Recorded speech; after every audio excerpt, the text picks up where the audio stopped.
My name is Justin Bresky. I'm a whip cracker from Ontario, Canada. Right now I'm in the Okanagan in British Columbia, which is a beautiful area. And I'm just going to do a quick video on, actually it'll probably not be a quick video, but I hope it's a quick video, on how to get your whip from one hand to the other hand, so hand transfers. In theory, it's really simple to do this. While you're whip cracking, it's still pretty simple. The most common way I've seen done is an overhead crack into an overhead crack on the other side. So all you're doing is just cracking, handing off behind your back, and then cracking again, which is fine, like that works. But I just think that there's a lot more dynamic and interesting ways to get the whip from one hand to the other hand. So I'm going to briefly go over a few different ways or groups of ways of doing that. So your first way is the one I just showed you, which is handoffs. So basically handing the whip from one hand to the other hand and then continuing your cracking pattern or whatever. A cool way of doing this would be something like an extra spin or like an extra beat in the pattern, which like makes the transfer more interesting, I guess. So that one that I just did, I call it a Tazi Spin because it's very similar to a Tasmanian cutback, except you continue the rotation instead of cutting back and then transfer the whip from hand to hand. So from the back, that looks like this.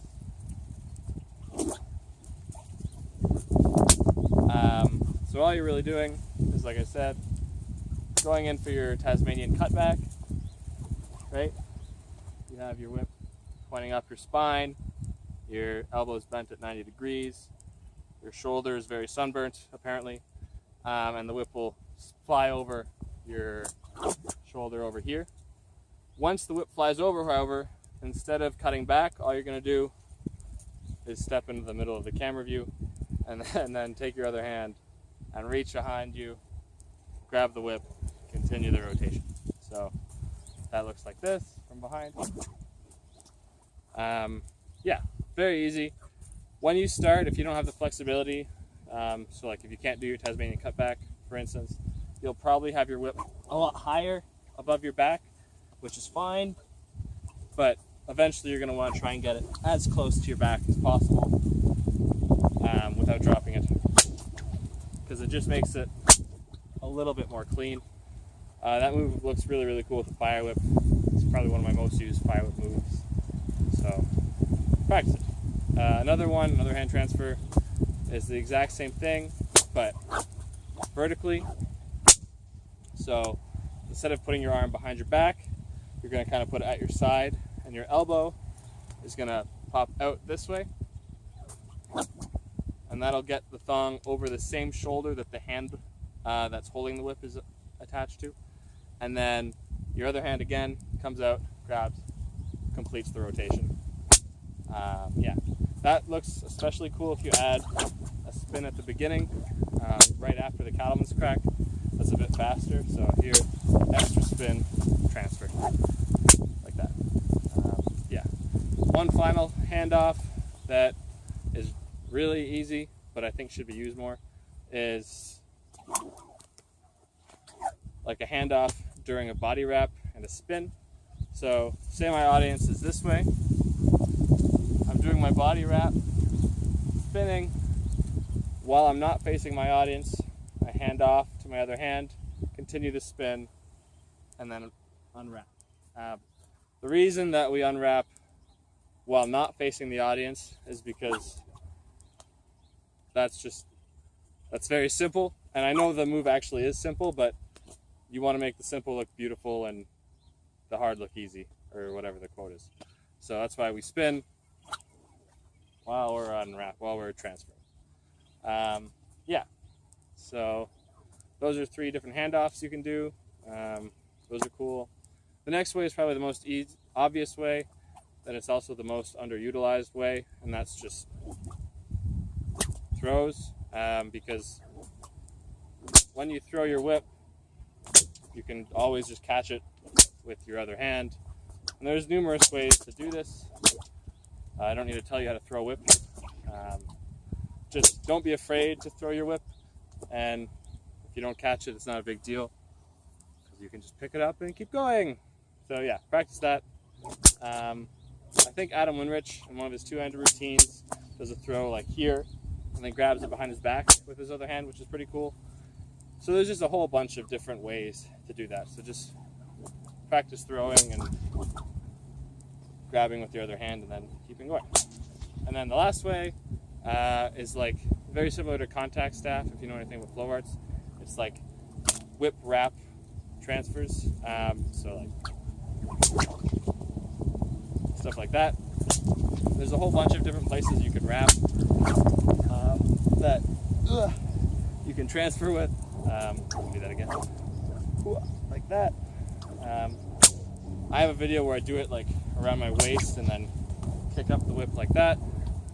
There's just a whole bunch of different ways to do it, but I'm just going to teach you this simple one, which I've seen Luke Rollins do, I think, in a single-handed whip video. All you're doing is you're spinning as if you're about to do an overhead crack. So if you're right-handed, that means I'm hitting trees. If you're right-handed, you're spinning counterclockwise. If you're left-handed, you're spinning clockwise.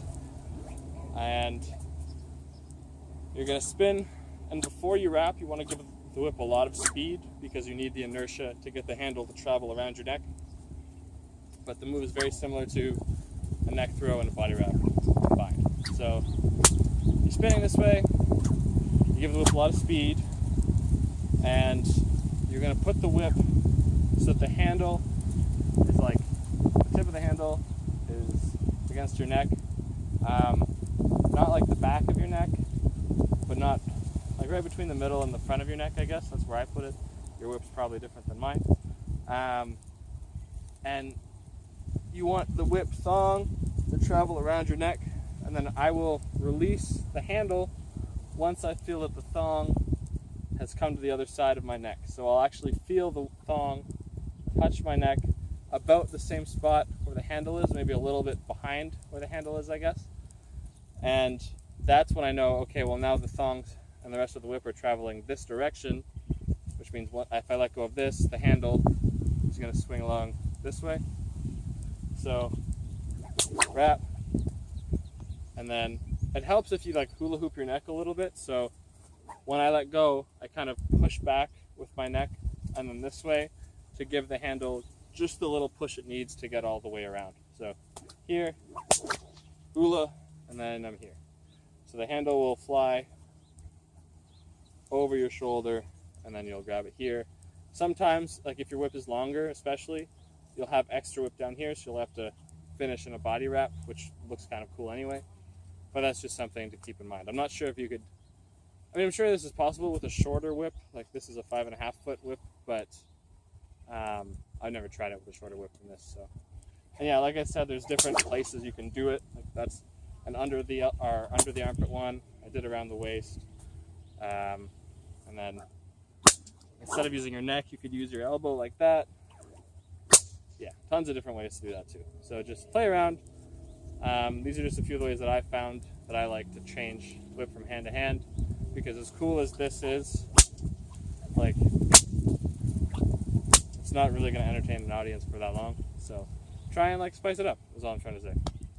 And yeah, any questions, just shoot me a message on my Facebook page, which if you just search my name, you'll probably find it, or my YouTube or whatever, or comment on this video, because I mean, it's the 21st century, so social networking is a thing. And yeah, I think that's everything.